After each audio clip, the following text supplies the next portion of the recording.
Përpara Shqipërisë, Serbia kërcënohet me përjashtim nga kualifikimet për Kupën e Botës dhe një pezullim 2 vjeçar. Ekipi përfaqësues i Serbisë thuhet se po kërcënohet me përjashtim nga kualifikimin për Kupën e Botës në vitin 2026 dhe këtë e ka bërë të ditur edhe Federata e Futbollit e Serbisë. Siç është njoftuar nga FSS-ja, biletat për duelin më të rëndësishëm në kualifikuesit e Kupës së Botës, pra biletat për ndeshjen me Shqipërinë, nuk do të hidhen në shitje të lirë. Sipas mediumit Nova.rs, Serbia kërcënohet me përjashtim nga gara me një pezullim të mundshëm 2 vjeçar nëse ndodh ndonjë skandal në atë ndeshje. Serbia dhe Shqipëria takohen më 11 tetor të shtunën në orën 20:45 në Leskovac dhe ky vendim i FSS-s nuk do të thotë që tribuna do të jenë bosh. Në përputhje me vlerësimin e FIFA-s, udhëzimet e Ministrisë së Brendshme të Republikës së Serbisë, konsultimet me UEFA-n dhe mbi të gjitha përvojën e keqe nga ndeshja më parshme që u ndërprer në vitin 2014 dhe për shkak të kësaj ekipi ynë mbeti administrativisht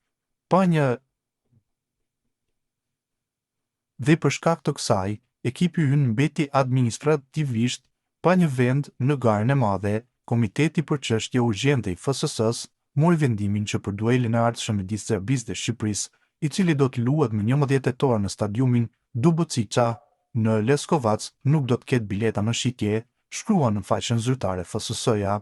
Ndryshe, FIFA e ndëshkoi Serbinë 4 ditë më parë për sjelljen e tifozëve në ndeshjen kundër Anglisë, të cilën e humbën me rezultatin 0-5.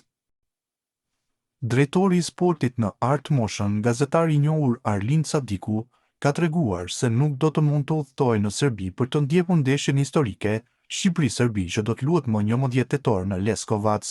Arsyeja: një urdhër arresti i lëshuar ndaj tij nga autoritetet serbe, një veprim që ka shkaktuar reagime të forta në opinionin publik shqiptar. Në emisionin Sport Show në Klan Kosova, Sadiku deklaroi me qetësi, por edhe me një ndjenjë të thellë zhgënjimi, se kishte bërë çdo përpjekje për të siguruar informacion përmes kanaleve zyrtare e miqve shqiptar në luginën e Preshevës. Megjithatë, lajmi ishte i qartë, Serbia e konsideron të padëshirueshëm një gazetar shqiptar që për vite të tëra ka ngritur zërin për sportin dhe dinjitetin kombëtar. Jam interesuar përmes institucioneve serbe, përmes shqiptarëve që kemi në luginën e Preshevës, megjithatë ka një urdhër arresti ndaj meje, kështu që nuk do të lejohem të udhëtoj, tha Sadiku, por ai nuk do të heshtë. Do ta komentoj ndeshjen nga studio e Klan Kosovës, do të kemi një emision maraton dhe emocionet do t'i jetojmë bashkë me gjithë shqiptarët. Ky qëndrim është përshëndetur gjërësisht në rrjetet sociale ku shumë tifozë e kanë cilësuar Sadikun si zërin e shqiptarëve që s'mund ta ndalë askush. Për ta, fakti që një gazetar shqiptar ndalohet vetëm pse dëshiron të ndjek kombëtaren e tij është dëshmi e qartë se ende ekziston një ndarje që sporti duhet të kishte shëruar prej kohësh. Ndeshja Shqipëri-Serbi do të zhvillohet në Gdanski Stadion Dubocica në Leskovac më 11 tetor në orën 20:45.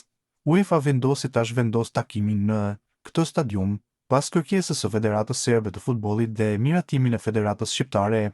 Edhe pse fizikisht i ndaluar, Arlind Sadiku do të jetë shpirtërisht aty me mikrofonin dhe emocionin që e karakterizon për të përçuar te çdo shqiptar ndjenjën e krenarisë kombëtare, sepse siç thon tifozët, ata mund të ndalojnë trupin, por jo zërin e një shqiptari që flet me zemër për flamurin e vet.